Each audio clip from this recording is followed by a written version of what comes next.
A signature way to read is in pairs, fiction and theory and conversation. And once you understand why, you'll never go back to reading books one at a time. I'm Tara. My master's thesis was on metaphor theory, and here's what metaphor theory teaches us.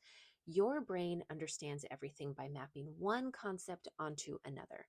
And that means that reading one text gives you an idea, but reading two texts in dialogue makes your brain build a framework. So here's how I determine which nonfiction or theory to read with fiction. Let's say I read Kazuo Ishiguro's Clara and the Sun, a story about an artificial friend, a feminized AI whose entire existence is devoted to serving a child.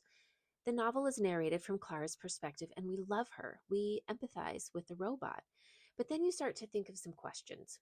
Why is the AI female? Maybe you've had these thoughts already about Siri or your GPS or Alexa. Why is her total self erasure framed as beautiful rather than exploitative?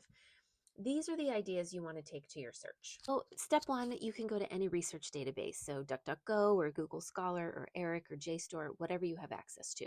So, my search terms aren't going to be Clara and the Sun analysis. They're more along the lines of my questions and concerns. So, feminized AI, gendered technology, sexism, artificial intelligence, feminist critique of tech. Step two, look for patterns. Whose names keep appearing? What concepts keep getting cited? Step three, follow the citation trail. When I find an article that names what I'm sensing, I look at its bibliography, its works cited.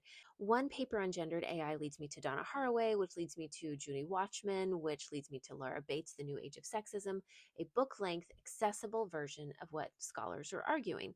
Step four, check if it's readable.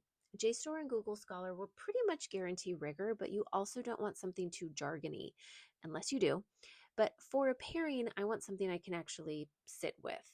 So then I go to bookshop.org or Goodreads or Amazon to vet it. Is there an accessible version of this argument? And the reviews will tell me if it's dense academic writing or something that a non-specialist can comprehend. And you can go either way with it. But a lot of people would go straight to Amazon looking for books about AI in society, and they're going to get tech bro reads about optimization, that sort of thing. And the algorithm is going to work to serve them with whatever is most popular right now, right?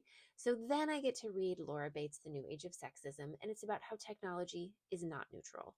AI encodes patriarchal values because it's built on information scraped from the internet, which is patriarchal at best and misogynist at typical.